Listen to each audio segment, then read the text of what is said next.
Welcome to Cheat Sheet Tale, where secrets slip, lies unravel, and the truth always has a twist. Real stories, raw confessions, and shocking betrayals. Drop a comment if you've ever caught a red flag too late. Now let's get into today's tale. Welcome to Cheat Sheet Tale, where secrets slip, lies unravel, and the truth always has a twist. Real stories, raw confessions, and shocking betrayals. Drop a comment if you've ever caught a red flag too late. Now let's get into today's tale. Fiancée and her parents publicly mocked my late mother at the rehearsal dinner, so I called off the wedding in front of all, without a second thought. I'm 33, and until recently, I was engaged to Clara, a woman I honestly thought I'd spend the rest of my life with. I met her about 6 years ago through mutual friends at a cookout. She had this great smile, was quick with a joke, and we just clicked. I didn't think twice when I decided to propose a year ago. It felt like the right time, the right person. At the time, I wasn't just marrying Clara. I was also, in a way, marrying her family. Her parents, Oliver and Sophia, are the kind of people who love to be the center of attention. They're loud, opinionated, and always seem to have a comment about everything. At first, I thought it was just their personality, but over time, I started seeing how their entitlement bled into everything they did. Before we dive into what went down, let me talk about my mom. Her name was Ava, and she was hands down the best person I've ever known. She passed away 2 years ago after battling cancer for 3 brutal years. Watching her fight that disease and still find ways to put other people first was humbling. She taught me so much about kindness, generosity, and standing up for what's right. My mom wasn't just my rock. She was a lifeline for a lot of people. She had this way of stepping in and helping others without making them feel embarrassed or indebted. She'd just quietly do what needed to be done. That included Clara's family. Oliver and Sophia owe so much to her, but you wouldn't know it by how they talk about her now. Back when I first introduced Clara to my mom, it went well enough. My mom liked Clara, she told me so, and Clara seemed polite. But as things got more serious, it became obvious that Clara didn't really get along with my mom. It wasn't anything dramatic, just small comments here and there, like how Clara would call my mom overly involved or a little too eager to help. It rubbed me the wrong way, but I figured it was just nerves or Clara trying to adjust to being part of a new family. The thing is, my mom did a lot for Clara's family. Years ago, when their restaurant was on the verge of shutting down, my mom co-signed a loan to help them out. No one else would take that risk, but my mom believed in them. She even helped them organize their finances and put together a plan to make the business profitable again. And it worked. The restaurant survived, and Oliver and Sophia were able to keep their livelihood. But it didn't stop there. When their restaurant's industrial oven broke down, they didn't have the money to replace it. My mom paid for it outright because she didn't want them to lose business. She never asked for the money back, even though she could have used it for her own medical bills later on. That's just who she was. Then there was Clara's older brother, Ryan. He was struggling to finish college because he couldn't afford tuition for his last semester. My mom stepped in and covered the cost so he wouldn't have to drop out. She said, "Education is one thing no one can take away from you." It wasn't just money she gave, it was time and energy. She spent hours helping Clara's family with everything from bookkeeping advice to babysitting Ryan's kids so he could focus on studying.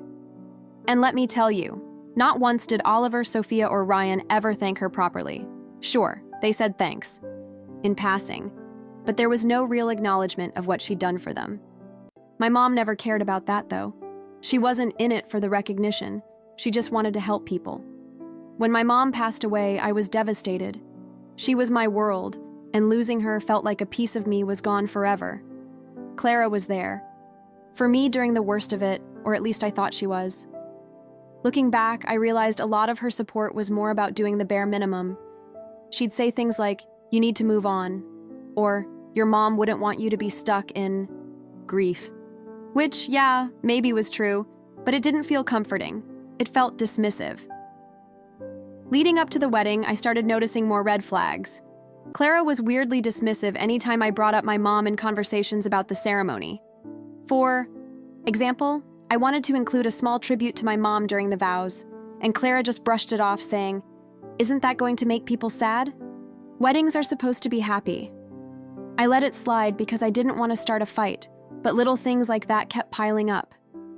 Then there were the comments from Oliver and Sophia. They had this way of talking down to me, like they thought Clara was marrying beneath her. Oliver once joked about how Clara was upgrading her life by marrying someone from a simpler background. Sophia would say things like, "Well, we all make sacrifices for love," as if Clara was doing me a favor by agreeing to marry me. It stung, but I kept my mouth shut for Clara's sake. Looking back now, I wish I'd spoken up sooner. Maybe I could have saved myself some heartache. But I kept telling myself that once the wedding was over and the dust settled, things would get better. I couldn't have been more wrong. So fast forward to about a month before the wedding, that's when things really started to unravel. Like I said earlier, Clara's parents, Oliver and Sophia, offered to host the rehearsal dinner at this fancy restaurant they had ties to. At first, I thought it was a nice gesture.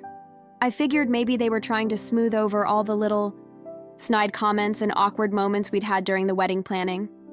I even told myself, maybe this is their way of stepping up and showing some class.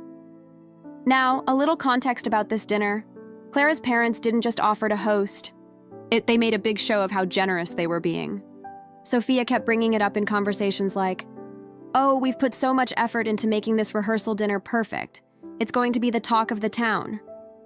Oliver, of course, chimed in every chance he got, reminding me and everyone else that the restaurant was one of the best in the area, and how we were lucky they were able to secure it.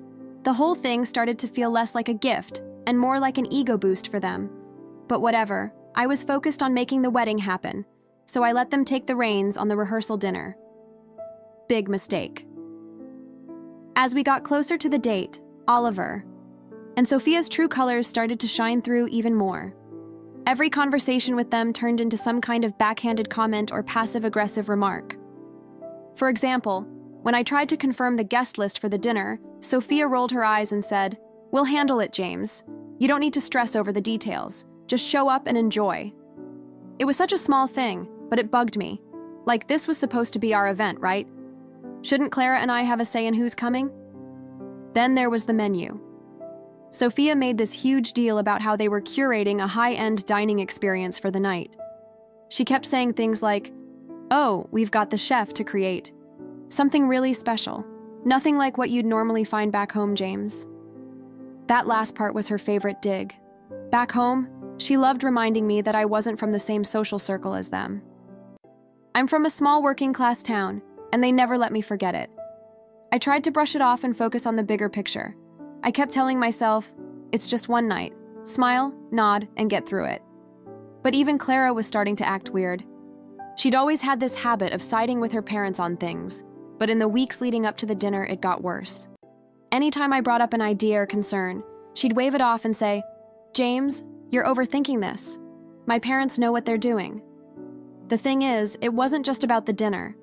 It was the way they made me feel like an outsider in my own relationship. They treated me like I was lucky to even be in the room, like I should be grateful that Clara was willing to marry me. And Clara? She never stuck up for me. If anything, she encouraged it by laughing along or dismissing me whenever I tried to bring it up. A week before the dinner, there was this incident that should have been a huge red flag for me. Clara and I were at her parents' house, finalizing some details for the wedding. Sophia was in full control mode, flipping through seating charts and floral arrangements like she was planning a royal event. At one point, I made a suggestion about changing the centerpieces to something simpler, something my mom would have loved. Sophia didn't even look up from her binder. She just said, "Oh, Ava had interesting taste, didn't she? But this is Clara's day. Let's keep things modern, shall we?" I froze. It was such a subtle jab, but it hit me hard. Clara didn't say a word. She just kept scrolling on her phone like nothing had happened. I wanted to call Sophia out right then and there, but I didn't want to start a fight, so I swallowed my pride and stayed quiet. Looking back, I hate that I didn't say something. It's like every little insult and slight was adding up, but I kept brushing it off because I didn't want to rock the boat. I thought I was keeping the peace. The day of the rehearsal dinner finally arrived, and I could already feel the tension in the air. Clara and I drove to the restaurant together, and I tried to make small talk to lighten the mood. She was quiet, though, scrolling through her phone and barely responding. When I asked if she was excited, she just shrugged and said, "It's just a dinner, James. Don't stress. Just a dinner, right?" Dinner, right? When we got to the restaurant, Oliver and Sophia were already there, acting like they owned the place. Oliver was standing by the entrance, shaking hands with guests as they arrived, while Sophia was busy giving instructions to the staff. The whole thing felt more like a corporate event than a family gathering. The restaurant itself was over-the-top fancy. White tablecloths, chandeliers, the whole 9 yards. It was the kind of place that screams, "Look how important we are." And honestly, it just made me feel more out of place. As the guests trickled in, I started noticing something weird. Most of the people there were from Clara's side of the family. There were maybe 3 or 4 people from my side, my dad, my sister, and a couple of close friends and relatives. Everyone else was either a relative of Clara's or one of her parents' business associates. It was like they'd turned the rehearsal dinner into a networking event. I pulled Clara aside and asked her what was going on. "Why aren't more of my family here?" I said. She gave me this exasperated look and said, "James, your family's small. My parents had to fill the room somehow. It's not a big deal." Not a big deal. That was her answer for everything. I bit my tongue and went back to mingling, but I couldn't shake the feeling that this dinner wasn't about us. It was about Oliver and Sophia showing off. They'd hijacked what was supposed to be a celebration of our relationship and turned it into their own personal spectacle. After everyone had eaten, the real show started. The speeches. Oliver was the first one up, of course. He grabbed the mic like he was giving a keynote address at a conference, not talking about his daughter's wedding. He cleared his throat and started with, "Welcome, everyone. Tonight is about celebrating the union of 2 families, our Clara and, of course, James." He said my name like it left a bad taste in his mouth. I was sitting there, trying to stay calm, but every word out of his mouth was a thinly veiled insult. He started talking about how proud he was of Clara and how she's always been the star of the family. She's always known what she wanted in life and gone after it, and now she's marrying someone who will keep her grounded. He smirked when he said that, and I swear, a couple of people chuckled. I just stared at him, wondering if I'd heard him right.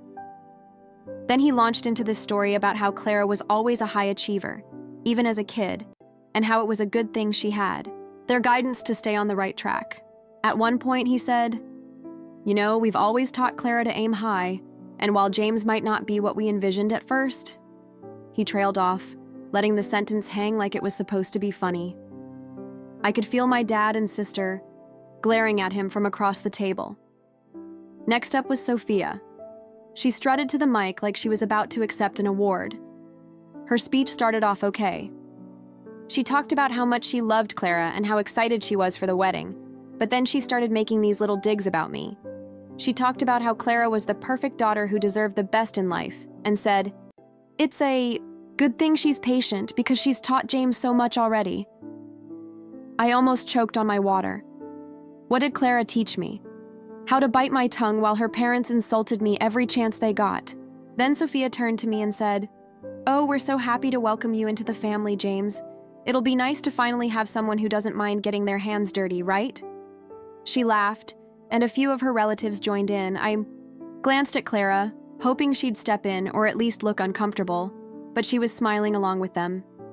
And just when I thought it couldn't get worse, Oliver got back up to the mic. He clinked his glass and said, "One last thing before we wrap this up. I just want to acknowledge someone who's no longer with us but played a big role in shaping who James is. His mom, Ava." For a split second, I thought he might actually say something kind. But no. Instead, he said, "Ava was one of a kind. She had a habit of inserting herself into situations, didn't she? Always had an opinion about how things should be done." He laughed, and Sophia chimed in, "Oh, she definitely had strong opinions. Remember how she always insisted on helping us, even when we didn't ask?" I couldn't believe what I was hearing. Hearing they were talking about my mom like she was some nosy neighbor. Oliver wasn't done, but in all seriousness, he said Ava was a generous woman. She helped us out a lot, sometimes too much, if I'm being honest. He winked like it was some kind of inside joke. The room got quiet, but Oliver just kept going. We'll be sure to keep her spirit alive at the wedding. Let's hope James doesn't inherit her enthusiasm for taking charge, though. We wouldn't want him meddling too much, right? That was it. I felt my face get hot and my fists clenched under the table. I glanced at Clara, waiting for her to say something, anything to shut them down.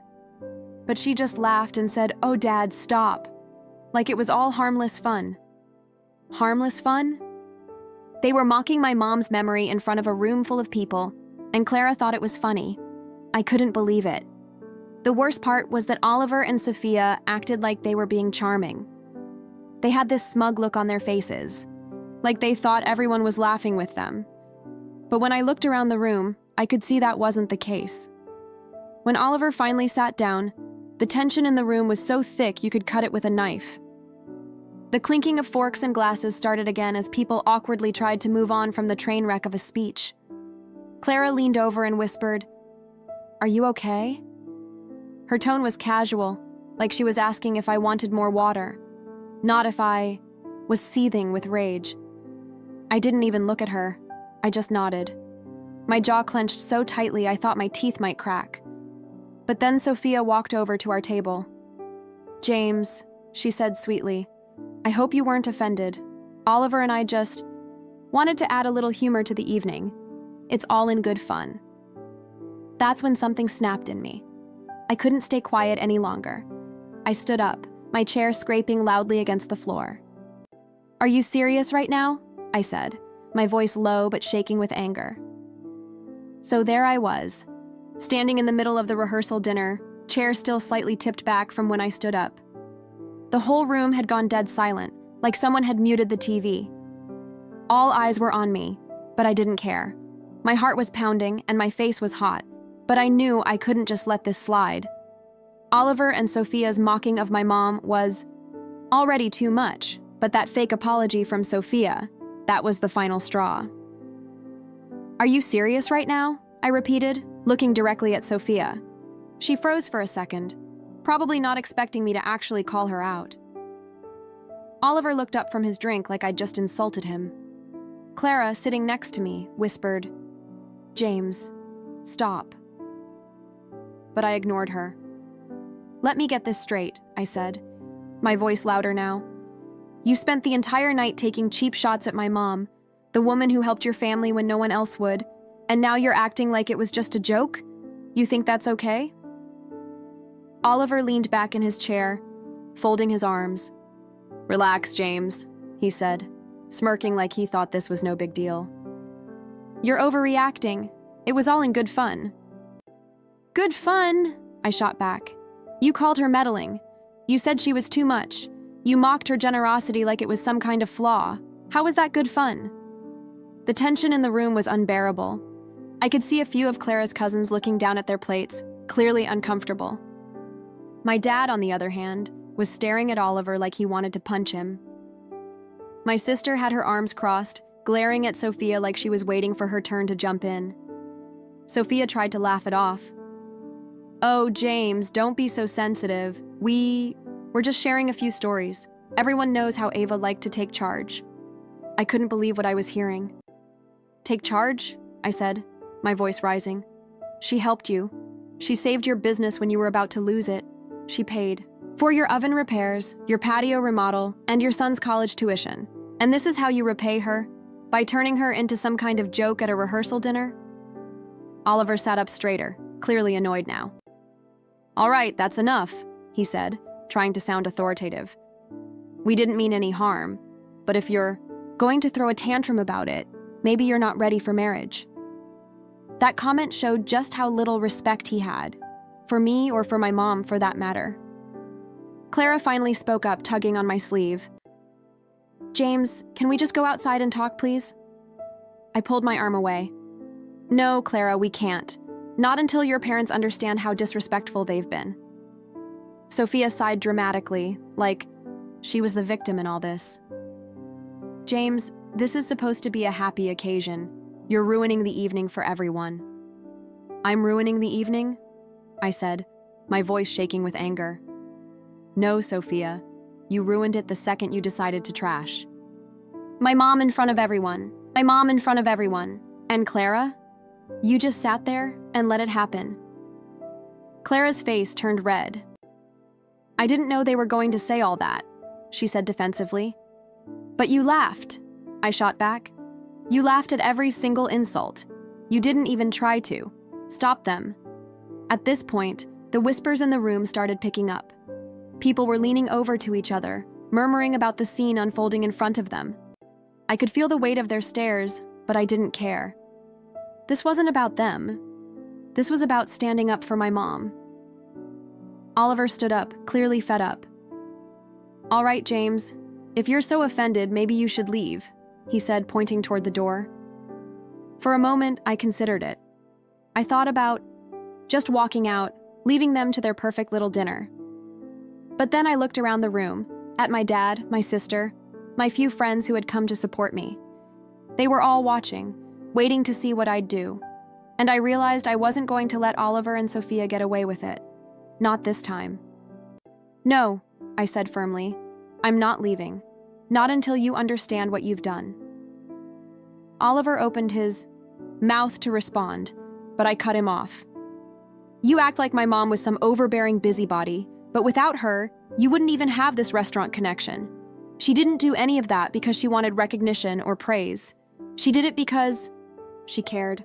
And now you're sitting here trashing her memory like it's some kind of punchline. That's not just disrespectful, it's disgusting.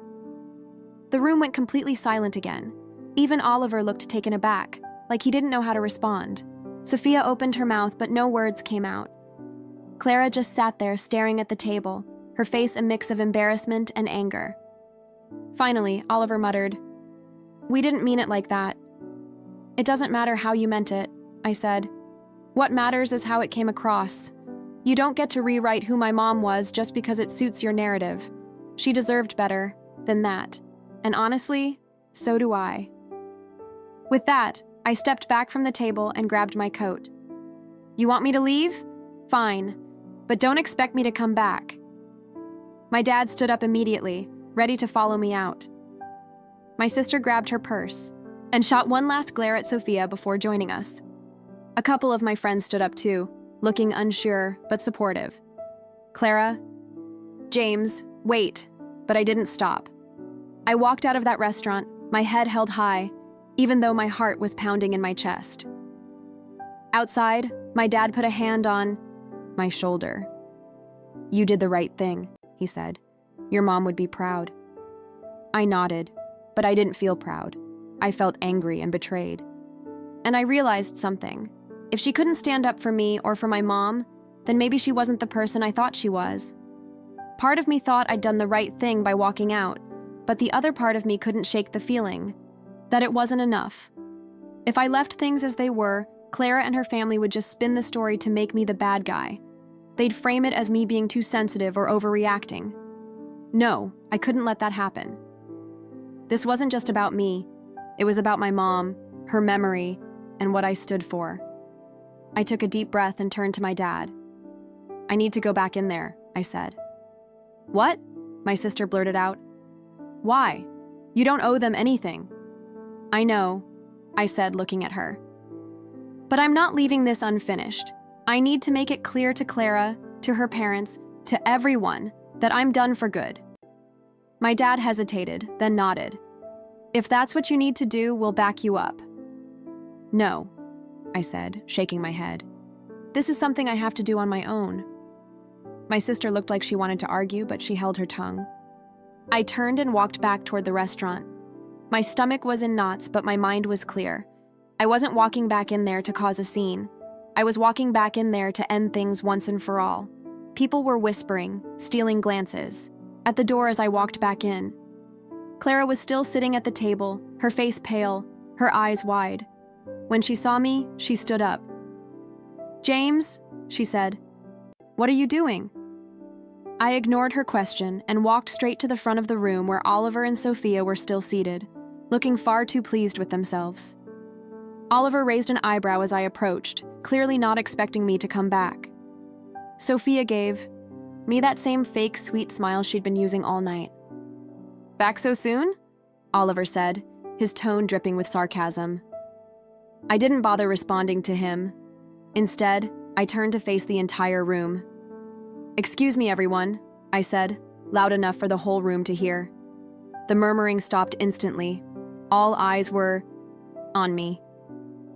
My heart was pounding, but I kept my voice steady. "I have something I need to say." I glanced at Clara, who was now standing, frozen by the table, her hands clasped tightly in front of her. "I know this isn't the time or place anyone expected for this, but after what's happened tonight, I don't see any reason to wait." I took a deep breath and continued. "This wedding is off." The room erupted. Gasps, murmurs, and the scraping of chairs filled the air as people turned to each other. Clara's jaw dropped, and her hands flew to her mouth. "James, no," she whispered. But I held up a hand to stop her. The room was dead silent now. Even the waitstaff had stopped moving, standing frozen in the corners of the room. I turned back to the rest of the guests. "This isn't just about tonight," I said. "This is about the kind of family I'd be marrying into. A family that doesn't respect me, doesn't respect my mom, and doesn't respect the values I was raised with. I can't, and I won't, spend the rest of my life being treated like this." Oliver finally found his voice. "You're making a big mistake, kid," he said, his tone dripping with condescension. "You're throwing away a good thing over nothing." I laughed bitterly. "Nothing? You think disrespecting my mom is nothing? You think treating me like I'm less than is nothing? No, Oliver. The mistake would be going through with this wedding and tying myself to a family that doesn't deserve me." Sophia looked like she was about to cry, or maybe she was just embarrassed that their little show had backfired. "James," she said, her voice shaky, "let's not make decisions in the heat of the moment. We can talk about this tomorrow when everyone's had a chance to cool down." "No," I said firmly. "We're not talking about this tomorrow or ever. This is done." I turned to Clara one last time. Her face was streaked with tears, and she looked like she didn't know whether to scream or beg. I walked back toward the door. My footsteps echoed in the silent room. As I reached for the handle, I heard Clara call after me one last time. "James, please don't do this." I paused for a moment, my hand on the door, then turned back and said, "I already did." Walking out of that restaurant felt like ripping off a Band-Aid. There was a sting, sure, but the overwhelming feeling was relief. It was over. The wedding, the constant disrespect, the feeling of being second best in a family I was supposed to join. All of it was behind me. The next morning, the real fallout began. I woke up to about 100 unread messages on my phone. Most of them were from Clara, a few were from Oliver and Sophia, and there were even a couple from random relatives of hers who I barely knew. The tone of the messages ranged from pleading to outright nasty. Clara's texts were full of apologies. "I'm sorry, James, I didn't mean to hurt you. Please just talk to me." Oliver's were more aggressive. "You embarrassed us in front of everyone. You'll regret this." And Sophia? She tried to play the victim. "I can't believe you'd do this to Clara. She didn't deserve this." I ignored all of them. By mid-afternoon, Clara showed up at my apartment. I knew it was coming. I'd been bracing for it all day, but that didn't make it any easier. When I opened the door, she looked like she hadn't slept. Her eyes were red, and her face was blotchy from crying. She was still wearing the dress from the night before, like she'd gone straight home and cried herself to sleep. "James," she said softly, her voice shaking, "can we please talk?" I crossed my arms and leaned against the doorframe. "What's there to talk about, Clara? I made myself pretty clear last night." She flinched like I'd slapped her, but she didn't back down. "I know you're angry, and you have every right to be," she said, "but we can fix this. We can work through it." I shook my head. "You don't get it, do you? This isn't something we can just work through." She wiped her eyes with the back of her hand, her voice cracking as she said, "I was scared, okay? I didn't know what to do." "Scared of what?" I asked, my frustration boiling over. "Scared of upsetting your parents. Scared of making a scene." She didn't have an answer. She just stood there crying while I stared at her, waiting for something, anything that would make me believe she actually understood what she'd done. But nothing came. Her eyes widened, and she took a step closer. "Please, James," she whispered. "Don't do this. We can make it work. I'll talk to my parents. I'll make them apologize. Just don't end it like this." I shook my head again. "It's not just about your parents, Clara. It's about you. Last night showed me exactly who you are. Exactly who you are. And I can't unsee it. I deserve better than this." She stared at me for a moment, her face crumpling as the reality sank in. One Saturday afternoon, I was cleaning out my mom's old keepsake box. It was something I'd held on to ever since she passed. Inside were things like her favorite necklace, a pair of earrings she used to wear to church, and a small delicate locket with a picture of my grandmother inside. That locket had been in my family for generations, passed down from mother to daughter. My mom had given it to me before she passed. She said, "One day you'll know the right person to give this to." I'd kept it tucked safely in the box ever since. It wasn't just a piece of jewelry. It was a piece of her, of our family history. But when I opened the box that day, the locket was gone. At first, I thought I was imagining things. I tore the box apart, carefully searching through every corner, but it wasn't there. I checked the drawers where I kept the box, the shelves, even the floor around it. Nothing. My heart sank as the realization hit me. Someone had taken it. The only person who'd been in my apartment recently, besides my family and close friends, was Clara. My stomach churned as I pieced it together. She'd come over a few days after the breakup to drop off the engagement ring. She'd asked to use the bathroom before she left, and I'd thought nothing of it at the time. But now, it all made sense. I grabbed my phone and texted her, "Did you take the locket from my mom's keepsake box?" A few minutes later, she replied, "What are you talking about?" I didn't buy it for a second. "You know exactly what I'm talking about. The locket my mom left me. It's gone. You're the only person who's been in my apartment recently. Did you take it?" She didn't respond right away, but when she did, her message made my blood boil. "I borrowed it because I wanted to keep a piece of her with me. I thought it would help me feel closer to you." Borrowed? She borrowed it? Without asking? Without even telling me? I couldn't believe the audacity. I called her immediately.